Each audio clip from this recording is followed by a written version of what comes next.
বয়স তার 40। ফুটবলে এই বয়সে বেশিরভাগ খেলোয়াড় অবসরে চলে যায়, কিন্তু তিনি 40 বছর বয়সে প্রথমবারের মতো বিশ্বকাপে খেলতে নামলেন।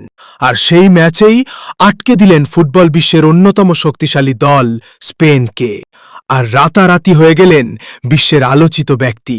তার এই সাফল্যের পিছনে রয়েছে বুক ভরা কষ্ট, ত্যাগ, অগণিত ব্যর্থতা আর বছরের পর বছর নীরবে লড়াই করে যাওয়ার সাহস। আজকে আমরা তার এই দীর্ঘ পথ চলার গল্প শুনব। আজকের গল্পটা প্রমাণ করে বয়স কখনো স্বপ্ন পূরণে বাধা হতে পারে না। ধৈর্য আর বিশ্বাস থাকলে সবচেয়ে অপ্রত্যাশিত মুহূর্তেও ইতিহাস তৈরি করা যায়।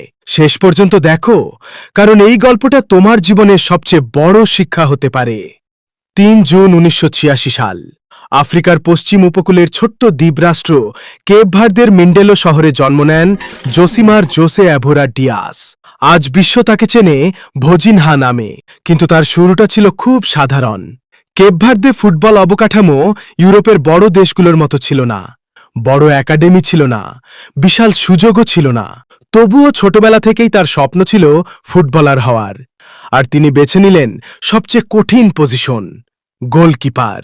২৫ বছর বয়সে অনেক ফুটবলার জাতীয় দলে জায়গা করে নেন, বিভিন্ন বড় বড় ক্লাবে খেলেন, কিন্তু ভোজিনহা ২৫ বছর বয়সে তার প্রফেশনাল ক্যারিয়ার শুরু করেন।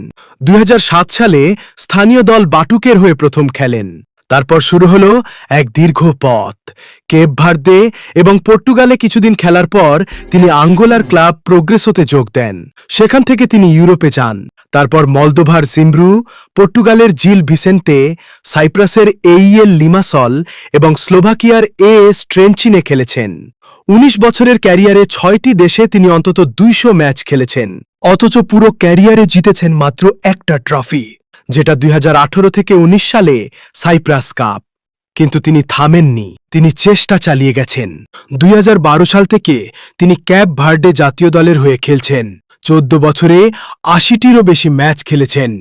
ক্যাপ ভার্ডে প্রায় ৬ লাখ মানুষের একটা ছোট্ট দ্বীপ দেশ। আফ্রিকার পশ্চিম উপকূলের কাছে অবস্থিত এই দেশ থেকে এতদিন কখনো কোনো দল ওয়ার্ল্ড কাপে যায়নি। এটা ছিল বিশ্বের ৩য় ক্ষুদ্রতম দেশ যারা ওয়ার্ল্ড কাপে জায়গা করে নিয়েছে। ভোজিনহা নিজেই বলেছিলেন, এটাই তাদের জীবনের সবচেয়ে গুরুত্বপূর্ণ মুহূর্ত। ১৯ বছরের অপেক্ষা, অবশেষে ওয়ার্ল্ড কাপের মঞ্চে দাঁড়ানোর সুযোগ। তারপর এলো ইতিহাসের সেই ম্যাচ। প্রতিপক্ষ স্পেন, ইউরোপিয়ান চ্যাম্পিয়ন। ৪০ বছর বয়সে এই জার্নিম্যান গোলকিপার এখন ওয়ার্ল্ড কাপের সবচেয়ে প্রিয় খেলোয়াড়দের একজন হয়ে উঠেছেন।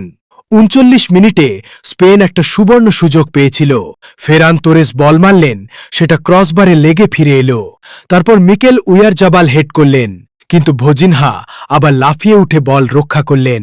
পুরো ম্যাচে তিনি ২৭টি শট সামলেছেন, ৭টি গুরুত্বপূর্ণ সেভ করেছেন এবং ৯০ মিনিট দুর্দান্ত পারফরমেন্স দেখিয়েছেন। ফলাফল স্পেনের বিরুদ্ধে ০-০ ড্র। তিনি বললেন, এটা তার দেশের জন্য সম্মানের বিষয়। ম্যাচ শেষে ভোজিনহা আবেগে কেঁদে ফেলেছিলেন, কারণ এটা শুধু একটা ড্র ছিল না, এটা ছিল একটি ছোট দেশের স্বপ্নপূরণ। এটা ছিল ৪০ বছর বয়সে বিশ্বমঞ্চে নিজেকে প্রমাণ করার মুহূর্ত। আর অবিশ্বাস্য ব্যাপার হল, ম্যাচের আগে তার সোশ্যাল মিডিয়ায় ফলোয়ার ছিল মাত্র ৫০,০০০। ম্যাচ শেষে তার ফলোয়ার হয়ে গেল ৫ মিলিয়ন প্লাস। এক রাতেই তিনি বিশ্বজুড়ে আলোচনার কেন্দ্রবিন্দু হয়ে যান। ভোজিনহার গল্প আমাদের একটা গুরুত্বপূর্ণ শিক্ষা দেয়। সফল হওয়ার জন্য সবসময় তরুণ হতে হয় না, সঠিক সময়ের জন্য অপেক্ষা করতে জানতে হয়। অনেক মানুষ ৩০ বছরেই স্বপ্ন দেখা বন্ধ করে দেয়, কিন্তু ভোজিনহা, তিনি ৪০ বছর বয়সে পৃথিবীকে দেখিয়ে দিলেন স্বপ্নের কোনো বয়স নেই। তাই আপনার জীবনেও যদি এখনো সাফল্য না আসে, হতাশ হবেন না। হয়তো আপনার সেরা মুহূর্তটা এখনো সামনে অপেক্ষা করছে।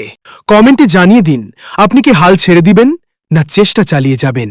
আর আপনি যদি জানতে চান নরেন্দ্র মোদী কিভাবে চাওয়ালা থেকে বিশ্ব নেতা হলেন, তাহলে ডিসক্রিপশন বক্সে দেওয়া ভিডিওটি দেখতে পারেন।